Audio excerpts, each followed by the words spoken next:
Hi, I'm Julie. I'm one of the financial advisors at Libertas. I've been helping clients achieve their financial goals for many years, and I believe education brings empowerment to make sound decisions. So today, I'm delighted to be joined by our owner Phil, who finds the world of investing as interesting as me. Thanks, Julie. Hi, everyone. I'm Phil Clerkin. I'm the director at Libertas. I've been running regulated financial services firms for over 20 years and dealing with companies, individual clients, investments, tax planning and long-term planning for our clients. So we're just going to talk today about really the foundations of investment, where to start. So if you could pick that up, Julie. Yeah, I think the most important thing to start with is what is the definition of investment. So in the dictionary, it states it's to put money, effort, or time into something to make a profit or to get an advantage. So investing is different from savings. Today, we're going to be talking about financial investments. So I think it's important to make that difference between investment and savings. So savings is having cash in an account which can be used for immediate or shorter term needs. So that's everyday bills, ad hoc holidays, things that go wrong, maintenance for houses. So if you're looking for something that is to be used in the next year, in the next couple of years, you'd be looking to put your money in savings. But, you know, it's not riskless. So even though it's low risk, it does carry a certain amount of risk. Individuals are covered by the Financial Services Compensation Scheme should they hold money in a bank up to £85,000. So therefore, if you hold more than this with one bank, you should consider opening further accounts in order to spread that risk. Also, if you hold excessive money within your bank, you're earning near to zero interest. So you will actually be losing money in real terms with the effect of inflation as years go by. So today we are discussing investment money to achieve your financial goals. Now there's different types of investments. So there's shares, bonds, property, precious metals, cars, you can even invest in wine. But today we're going to discuss how Libertas invests for our clients. So the first thing we need to establish is whether you have sufficient funds in excess of your immediate needs and whether investing is the right thing for you to do. So you may think of investing typically as buying shares, and that would be on a share dealing platform or through a stockbroker. Shares are also known as equities. So when you buy shares in something, so for example, if you buy shares in a company, you are buying a tiny fraction of that company. You are owning a tiny fraction of that company. And you will have a proportion of that company's value.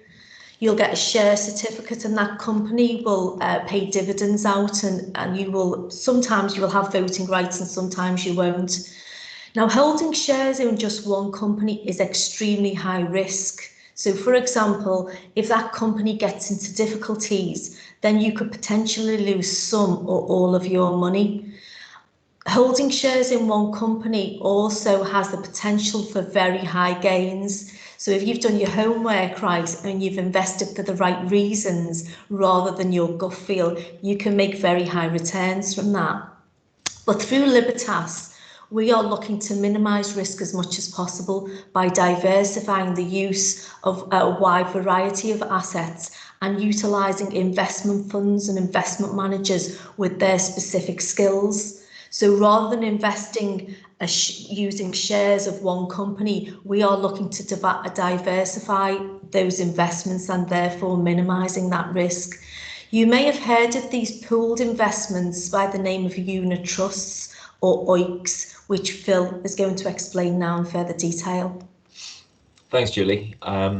Yeah, I think with using unit trust and OICs and general funds, Instead of owning individual shares, if you're not really certain about the individual shares, or you don't have the capacity to look into the individual company, what the books are like, how much profit it's making, all of these things that are very, very important before you make an investment, you can have fund managers, professionals, to actually do this for you, and they do this through funds, unit trusts, OICs. So instead of owning the individual shares, you can pool your money with other people, and all of that money goes together. A fund manager manages that for you, and your investment within that fund goes up and down in value with exactly how the investments underneath have gone. So in the likes of individual shares, which Julie mentioned earlier on, you could have 100 different shares in an individual fund, and that means that you're spreading your risk around 100 different companies. So if that's based typically, let's say, in the UK, the FTSE 100, for instance, the FTSE 100 is the top 100 companies in the UK. So if you have an investment which invests in all of the top 100 companies in the UK, chances are you've got something close to the FTSE 100, and you can see how that goes up and down on a daily basis, because that's generally reported in the news as the main exchange in the UK.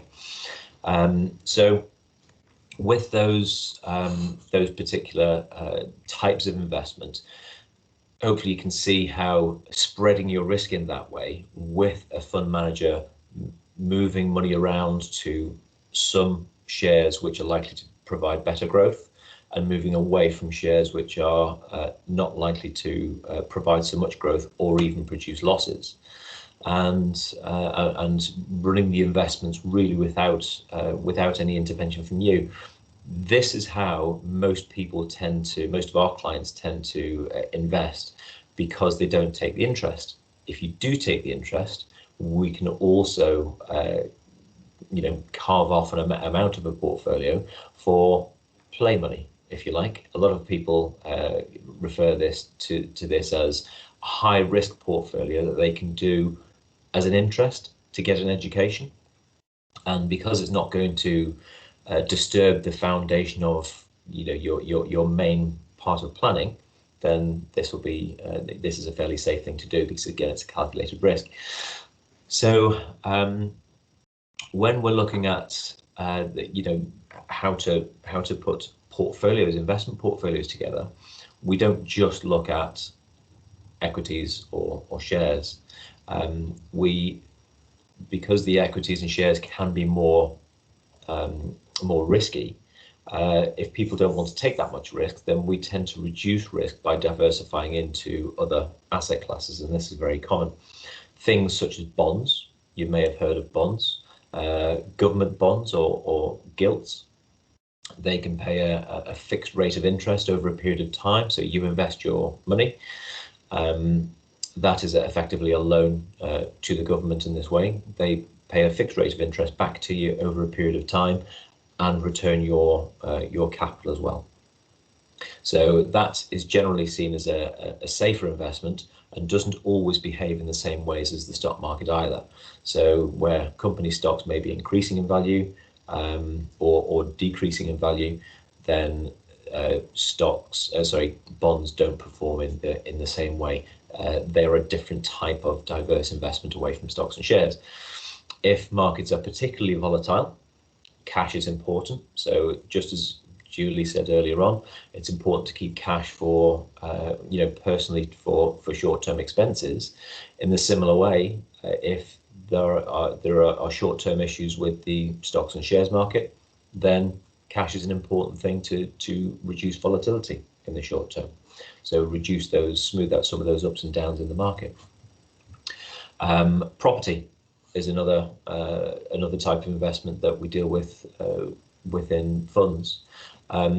Most people own property, their own home, and with that, people will understand that the values of houses go up and down based on demand and what the state of the market is at any one time.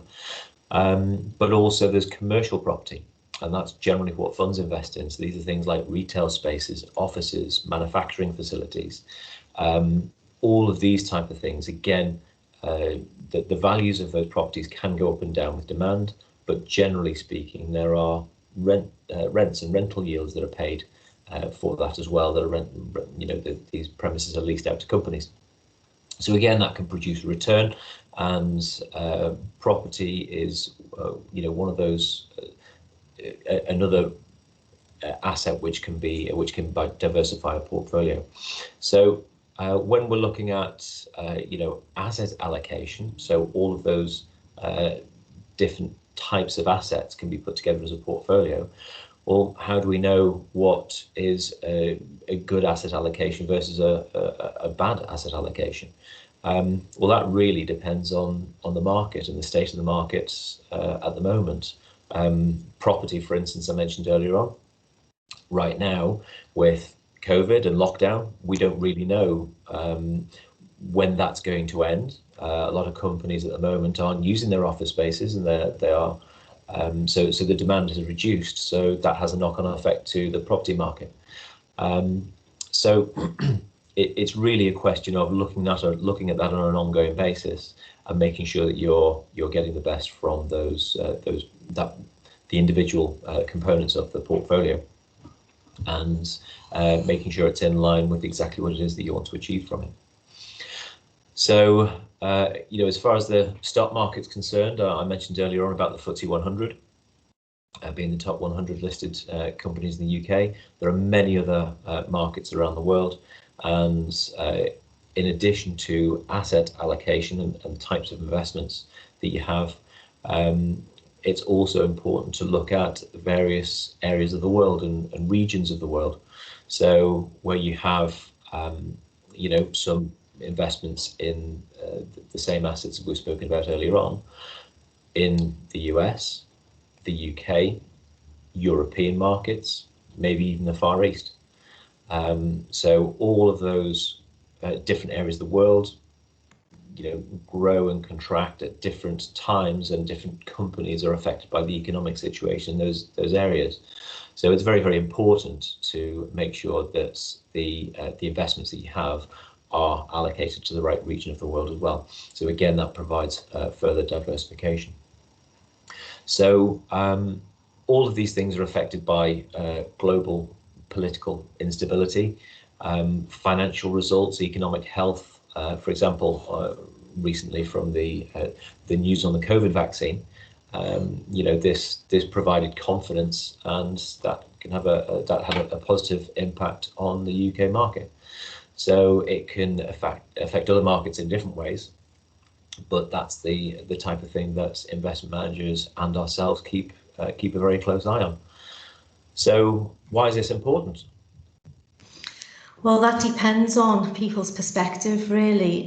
Some people take a really, really avid interest in their investments. So for them, it's vitally important to get involved on a daily basis. And we have some clients like that. I think as well, because there's so much information now through media, through television, people are naturally taking more of an interest in their investments. One, they're very important, and two, that it relates more to their life. They understand why their investments are important, so that they want to look at it on a daily basis. Other clients have absolutely no interest at all. They want to give it to us. They're happy to look at it on a yearly basis, and they just want to forget about it. So they don't want to ever look at their investments. So whichever approach you may have, whether that be a really hands-on approach or a really hands-off approach, it's vital really that your assets, whether they're invested or not, are working well for you to achieve what you want to achieve. And that's where Libertas comes in. Whether you take an avid interest or not, really to get professional guidance on that. And I think I went back to the beginning about education. Education does give empowerment to people, and it makes them make the right choices going forward. So what we do is we have an in-depth conversation with clients around your aims, objectives and risk appetite. this can change, and we know it can change, you know, so what your objectives are in your 20s aren't necessarily going to be your objectives in your 40s. So I think sometimes people make the mistake of setting something up, setting an investment up, and then leaving it, which is never a good idea, because, you know, when they look at it 10 years later or 20 years later, either one, it's not really suitable anymore for their objectives, and two, their risk has changed. Either their attitude to risk has changed because they're nearer to their objectives, so they need to maybe reduce their risk, but also that portfolio, that investment portfolio has changed. So what you may consider as a balanced portfolio 20 years ago is not necessarily a balanced portfolio now. And I think that's some of the common mistakes that we find when we have clients coming to us with existing investment portfolios. They don't really fit the bill anymore, and they've never reviewed them, or they've never looked to review them. So by using our experience, our skill and our expertise, we carry out extensive research in what we will produce in the best return for you, and we will match that with the amount of risk that you are willing to take. And when we look at risk, and when we look at funds, we are not just looking at the funds that produce the best returns over a given time. You know, otherwise it would be easy to always choose the best performing funds. So we look at a number of factors. We are also looking at the risk that that fund manager has taken in order to produce that returns. So if we are looking at funds in the UK equity sector, for example, we wouldn't necessarily just choose the top performing fund that's performed the best over 2020, because that fund may have actually taken a significant amount of risk in comparison to its peers. So we are looking at different factors when we are looking to make those recommendations. We have access to the whole market of investments, managers, assets. So we are not tied to any manager. We are not tied to any specific companies. So we have a plethora of investment managers and investments that we can choose from. So we constantly keep up to date with our knowledge and industry changes. This is vitally important. You know, going back to never reviewing your investments, we have to keep up to date all of the time of what is happening in the industry, what is happening with investment managers. You know, it can have a significant impact with an investment manager leaving a company, and we've seen this, you know, throughout history. We can have a fund that's performing extremely well, and that investment manager decides to leave. And that can have huge outflows going out of that fund. Now, if you're invested 5% of your portfolios in that fund, it won't really have a detrimental effect on your whole investment portfolio. But if you're invested 50% in that fund, it will have a huge impact upon your investment. So I think that's really important to make sure that's why we diversify our investments as much as possible. We make the process simple, which is really important, because, you know, if you're invested in 12, 13, 14 funds within your investment portfolio, we want to make that process as simple as possible. So we do that normally using investment platforms. We review regularly, and we can act quickly if needed. If something we think is going to happen in the market, you know, there's going to be something, say with property funds, you know, everyone's read about property funds and there being suspension on trading. You know, if there is anything like that we can act quickly on, and that suspension is then lifted, we will normally be able to do that in that day. So, you know, it's really important to get professional advice, to use a financial advisor, because you are using their skills and expertise around those areas. So what does that really mean to investors? I think that's a good question, and really that's what most clients ask us. They don't necessarily want to know the ins and outs of all of the investments. They just want to be comfortable that the investment portfolio is taken care of. and it's being looked after well, with their best interests at heart. So as Julie alluded to earlier on, with the research we do on a regular basis, not just us, we have external teams as well, fund managers and independent research that we look at on a very, very regular basis. And we rely very, very heavily upon them, and we constantly monitor them. And the reason that we do that is because you and I, Julie, as we well know, we don't look at screens every day with line charts showing ups and downs of various investments, and we don't look at the minute detail. We rely on external sources for that. So what we do is we guide and help people make the right decisions. And underneath that, they can have the comfort knowing that the portfolio is working well. So most clients don't want to take too much risk.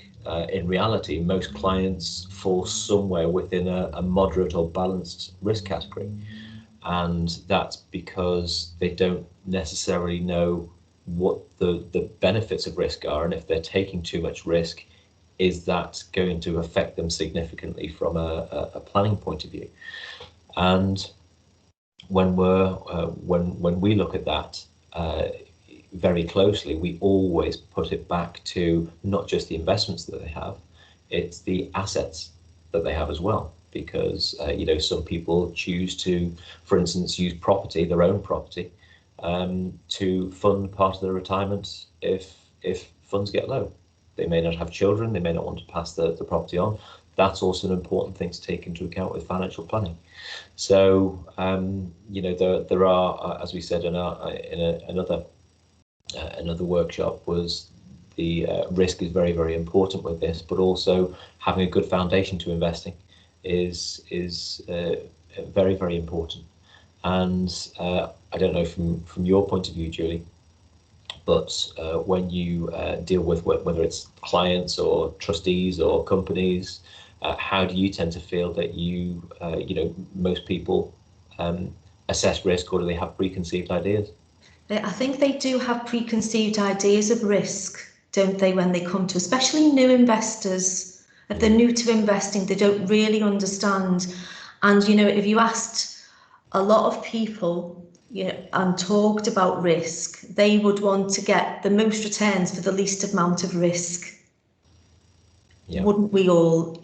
So it's explaining the concept of risk versus reward. And this goes, again, she said, this goes back to our previous webinar, doesn't it? And it's understanding of the amount of risk that they want to take, and not just that, it's whether it fits in with their objectives. So somebody could be cautious, take a cautious view on things. However, they're in their 20s and they're looking towards retirement. They've got, quite a substantial amount of years towards retirement. By the end of the conversation and understanding risk, they are likely to increase their risk profile and think to themselves, well, actually, if I've got 40 years to retirement, why would I want to take a cautious attitude when that's such a long-term investment? So they will normally higher their risk profile to take into consideration the time periods. So it's not just about risk appetite, is it? Yeah. It incorporates all of these other things. So incorporates time horizons, what your objective is, what you want to use it for, and that would normally make the client decide what their risk profile is going to be. We spoke about this last time, didn't we, Phil, about talking about risk profiling. That's such an in-depth conversation with a client, because people can have different attitudes depending on what they want. And we're talking about individual clients, we're also talking about companies, we're talking about trust structures, we're talking about charities, we're talking about a huge variation of individuals, but also corporate structures and trust structures that might take a different attitude to risk for their beneficiaries, mightn't they? So they're all looking to achieve an objective at the end of the yes. identified objective at the end of it. Yeah. Interestingly, I spoke to a group recently, and the main objective for the group was what would be your favoured car to buy in retirement, and it really a lot of interest about, well, you can start to let your mind go mad. Okay, well, if you take all of the limitations away of, you know, investments and, you know, projections and what's possible and what's not, if you strip all of that away, well, what actually is it that you want out of it? That really is the most important thing, and most important thing that most people want to answer. And, you know, what we do is we structure that as best we can with reasonable assumptions, including inflation, to say, okay, well, you know, at a given point in time, you could go and buy, you know, whatever it might be, a Porsche, it might be, you know, an old car, it might be anything. But it's something that appeals very closely to them. So all of this, you know, the point of investing is to have an objective at the end of it. So that's really what we're trying to achieve, really. So I think you know, we've been rambling on here for about half an hour. I think that if you wanted to have a look at the 12 key points to consider before you start investing, we'll put a link up to that document. It's an interesting document, at least we find it interesting. But it would be good to hear your thoughts on whether you found this webinar interesting. And please get in touch if you have any questions. Our door's always open, and we'd love to discuss investments, risk, or any other aspect of financial planning. Thank you. Thanks.